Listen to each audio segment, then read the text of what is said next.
খেতে, তুই খেয়ে নয়, খেয়ে নিয়ে তারপরে ওষুধ দেবো তোকে, দেখ দেখ ওষুধটা বার করে রেখেছি।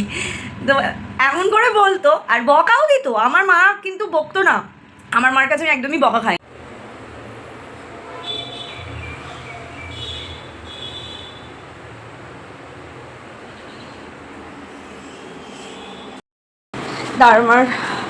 দাঁড়মাকে দর্শন করিয়ে শুরু করলাম। অবভিয়াসলি পুজো হয়ে গেছে, এখন কটা বাজে দাঁড়াও দেখাচ্ছি। এই দেখো আমার ছেলে মেয়ে, এই যে ছেলে, এই যে মেয়ে, এই যে বড় মাইয়া এখানেই রয়েছে। ওরা অ্যাকচুয়ালি আমার পেছনই ঘুরছিল। খুব শরীর খারাপের মধ্যে দিয়ে যাচ্ছি। কদিন প্রচুর ভুগলাম পা নিয়ে। আজকে কাল রাত থেকেই দেখছি গলা শুকাচ্ছে, খালি জল তেষ্টা পাচ্ছে, ঠোঁট শুকিয়ে যাচ্ছে, বুঝতে পারছি না কি হচ্ছে। তারপরে দেখলাম হঠাৎ করে রাত্রিবেলায় নাকটা বন্ধ হয়ে গেল, আর সেই পরিমাণে মানে নিঃশ্বাসের কষ্ট হচ্ছে। আমার একটু প্রবলেম হয় নিঃশ্বাসে আজকাল, হাঁপিয়ে যায়, হার্টবিটটা খুব ফাস্ট হয়ে যায়। এবার কালকে সকালে 3-4 বার হয়েছে, কাজ করতে করতে উঠেছি, মাথা মানে পুরো অন্ধকার হয়ে মানে পড়ে যাবো এরকম অবস্থা। একা থাকি তো ভয় লাগে। পরশু দিন রাত্রিবেলাতেও হয়েছে, কিছু একটা নিয়ে উঠতে যাচ্ছিলাম, মানে রাত্রিবেলা মারাত্মক রাতে। হ্যাঁ যে তারামা আমি যদি একটু কিছু যদি তারামা আমার হয়ে যায়, আমার বাচ্চাগুলোর কী করবো আমি, মানে ওরা ফোন করেও কাউকে ডাকতে পারবে না আমি যদি এখানে পড়ে যাবে না। আমি মানে পুরো হাত পা শূন হয়ে গিয়েছিলো। তো হালকা হচ্ছে, এবার আমি না সবের সাথে মোকাবিলা করতে পারি। আমার জ্বর হলে না, মানে ছোটোবেলা থেকে জ্বর হলে এত বেশি মা বাবা প্যাম্পার করতো, বড়োবেলাতেও সবাই মানে আমার জ্বর হলে সত্যিই আমাকে প্যাম্পার করে। মানে যেই মানুষটা আজকে পৃথিবীতে নেই, ওই মানুষটাও ভাবতে পারবে না এত প্যাম্পার করতো। মানে পূজার মায়ের কথা বলছে, আমারও তো মাই হয়, তোমাদের মা বললে তোমরা আবার বলবে কোন মা, তোমার মা? না, আমার মা নয়। তো এত প্যাম্পার করতো। আর আমার জ্বর হলে ইদানিং খুব হয়েছে, মানে মা মানে দুটো মার কথা, আগে তো আমার মার কথাই মনে পড়তো, তারপরে মা যখন খাইয়ে দিত তখন আর কষ্টটা হতো না। এবার ইদানিং কি হয়েছে, ইদানিং খুব বাজেভাবে জ্বর, মানে এই লাস্ট একটা জ্বর হলো, খুব কষ্ট হয়েছিল সেবারে।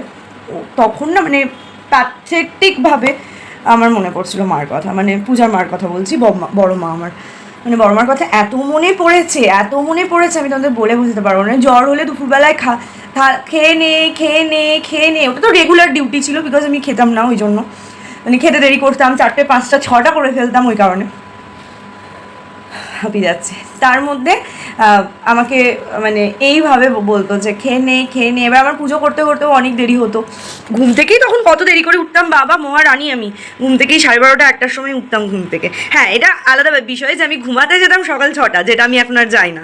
মানে 2:30 3টে বেজে গেলেই মোটামুটি আমি, মানে আমাকে কেউ ধরে রাখতে পারবে না, আমি ঘুমিয়ে যাবো। আর দেখতে গেলে এখন 6টায় উঠি, যদিও ফ্রি থাকি, কাজ হয়ে যায়, মানে নিজেই বুঝতে শিখেছি, বয়স বোধহয় সব কিছুই শিখিয়ে দেয়।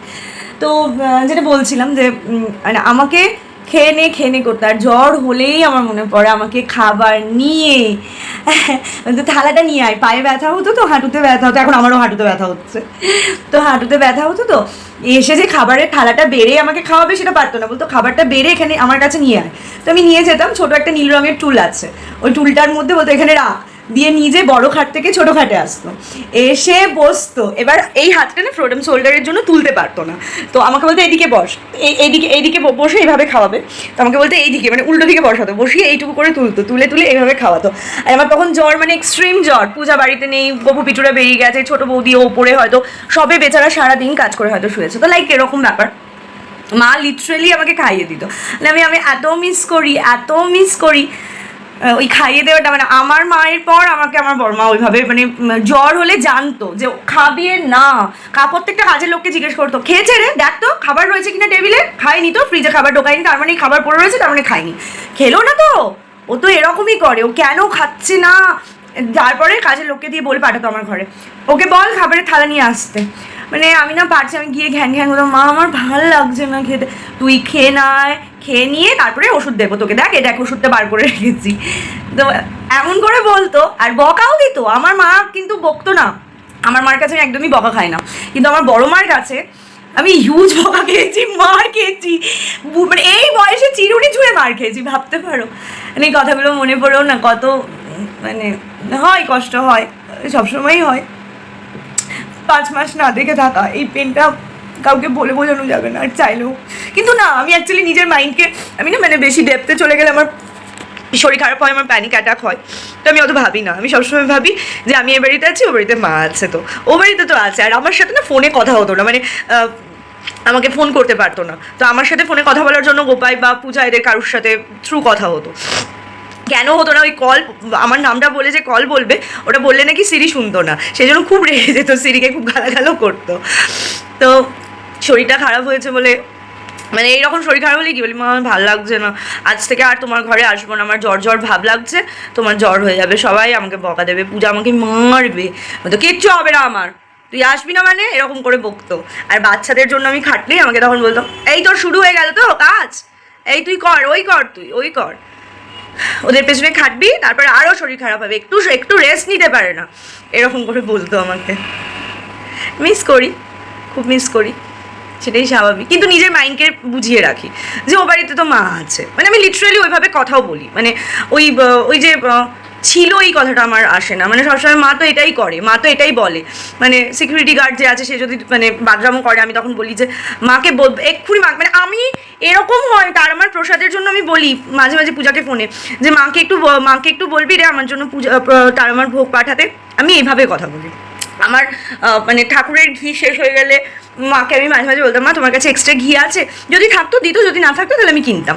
তো আমি মানে একটুখানি ঘি নিয়ে ওই পোলতের মধ্যে দিয়ে আমি পুজো করতাম, পোলতেতে মাখিয়ে নিয়ে, সবসময় তো অত তো মানে লাগতো না, ওই জন্য। তো মাঝে মাঝে বললে, আমি এই কদিন আগে আমার ঘিটা শেষ হয়েছিল, ওই ছোটো ছোটো যে ঘিয়ের কোটোগুলো হয় ওরকম, আমি বলেছি এই যে কিনেছি, এই যে মানে ভেজ, এই যে এই ঘিটা আনছি, যে ওকে ফোন করে বলেছি এই মাকে না একটু ঘিয়ের কোটো পাঠাতে বলতে হবে, আমার ঘি শেষ হয়ে গেছে, খাবার ঘি, মানে দাদারা সব শান্তিনিকেতনের ওখান থেকে দ্বারপীঠ থেকে ফেরার সময় শান্তিনিকেতনের ওখান থেকে সব ঘিটি ভালো ভালো পিওর ঘি যেগুলো হয় ওগুলো নিয়ে আসে বড়দা ছোটদারা।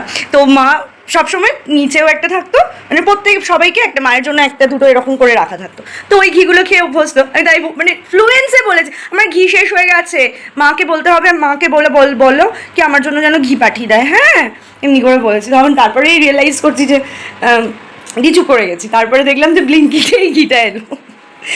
যাই হোক, মায়ের হাতে দেওয়া ঘিয়েরও স্বাদ হয়তো আলাদা হয়, তাই না?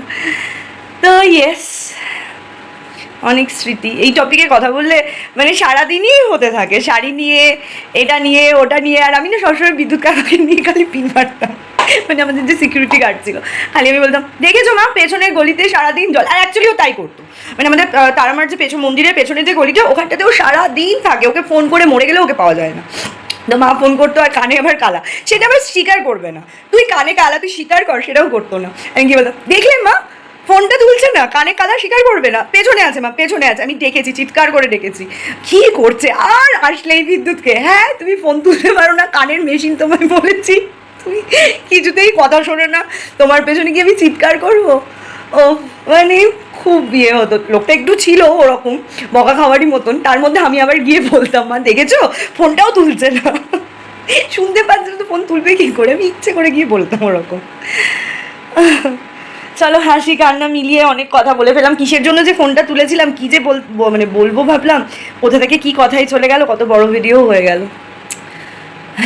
চল টাটা।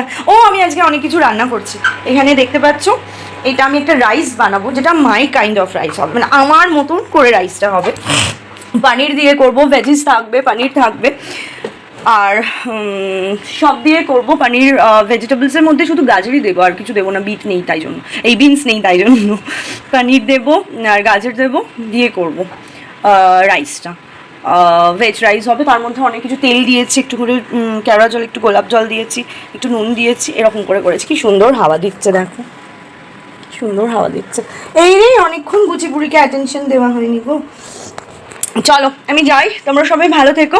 আর ও ইয়েস, ধোকা ডালনা করব, মানে ধোকা পুরো বাড়িতে, দেখো ডাল ভিজিয়ে রেখেছি, এইখানে দুটো ডাল আছে, এখানে একটা ডাল আছে, অড়হর ডাল আর এটা অড়হর ডাল আর ছোলার ডাল ভিজিয়ে রেখেছি, আর এটা কলাইয়ের ডাল ভিজিয়ে রেখেছি, মানে ধোকা ডালনা খেতে এটা নিয়েও কথা বললে সময় কেটে যাবে, এত ভালো বাসতো তোমাদের মানে আমি কী করে বোঝাবো, মানে ধোকার ডালনা হয়েছে মানে মা খুব হ্যাপি, ধোকার ডালনা হয়েছে আজকে, চ ধোকার ডালনা খাবো, আমি কিন্তু ধোকার ডালনা ভালো লাগে না, আমি শুধু ওনার জন্য ধোকার ডালনা রান্না করতাম, ভাবতে পারো, মানে তারমার মন্দিরে তা আজকে তুই তাহলে ধোকার ডালনা করবি, তাহলে ধোকার পেস্ট আনিয়ে দিত আমাকে আবার মা, বললো পেস্টটা আনিয়ে দিচ্ছে তুই ধোকার ডালনাটা কর তাহলে। আমি ঠিক আছে করবো, করে দিলাম। বাবা পুরো পুজো কালী পুজোর সময় যেমন ধোকার ডালনা হয় পুরো ওরকম খেতে হয়েছে, খুব ভালো হয়েছে রে, মানে সব সময় আমি যেটাই আমি রান্না করে দেবো সেটাই খুব ভালো হয়েছে সব সময়। তো চলো বাই, লাভ ইউ অল। কথা বললে না শেষ হবে না, ভিডিও শেষই হবে না, এই টপিকে তো শেষই হবে না, এত স্টোরি আছে আমার কাছে। সবাই ভালো থেকো, সুস্থ থেকো। আর একটাই কথা বলবো, যতদিন তোমাদের বাবা মা তোমাদের সাথে আছে ততদিন সেই মানুষগুলোকে অনেক সময় দাও, অনেক ভালোবাসো। আমি হয়তো দূরে থাকি বাবা মার থেকে, কিন্তু আমিও আমার বাবা মার সাথে ফোনে টাচে থাকা বা ভিডিও কলিংয়ে কথা বলা যতটা যা হয় করি, এবং আমার বাবা মাও কিন্তু আসে। মানে বাবার ইদানিং পায়ের ব্যথার জন্য হয়তো পারছে না, কিন্তু আগে পর্যন্ত প্রচুর আসতো, মাঝে মাঝেই আসতো, ঘুরে গেছে। আর আমার মা একটু ঘরকুনো টাইপের, to be very honest with you, মানে ভীষণ ঘরকুনো, মা ঘরের বাইরে বেরোতেই পছন্দ করে না। এবার আমার এখন যা অবস্থা যে আমি যে যাব থাকবো সেটা আর আমার হয়ে ওঠে না, কারণ আমি নিজেই আমার মানে বাচ্চাদের নিয়ে হয়ে গেছে। আর গুচি এতটাই ছোটো, আমার সত্যিই যাওয়ার কথা ছিল মাঝে, কিন্তু কেন হলো না বলতো, গুচির জন্য। গুচি তো অনেক ছোটো বেবি, ওকে ছেড়ে না মানে ও কারোর কাছে এখন ওকে রাখা পসিবল নয়, এখনও ও ট্রেনিং চলছে, মানে ওষুধ খাওয়া, খাবার খাওয়া, সব কিছুর মধ্যেও এখন ট্রেনিং আছে। এই সময় আমি ছেড়ে গেলে সব জিনিসটা স্টপ হয়ে যাবে। যেমন ব্রাউনি এঞ্জেলকে আমি যে কারোর কাছে রেখে চলে যেতে পারবো, মুখের সামনে ধরবে, সব কিছু করে নেবে, বা টাইমে দিলে করে নেবে। কান্ড করছে, কান্ড, দেখো দেখো দেখো দেখো, দেখা যাচ্ছে, দেখো এটা কে করেছে, এটা কে করছে, হ্যাঁ এটা কে করেছে, এটা নো বলেছে, এটা হচ্ছে অনেকক্ষণ তুমি আমাকে অ্যাটেনশন দাওনি, আমাকে অ্যাটেনশন দাও। চলো টাটা দাও, সবাই ভালো থেকো, সুস্থ থেকো, দেখা হবে পরে কোনো একটা ভালো ভিডিওতে।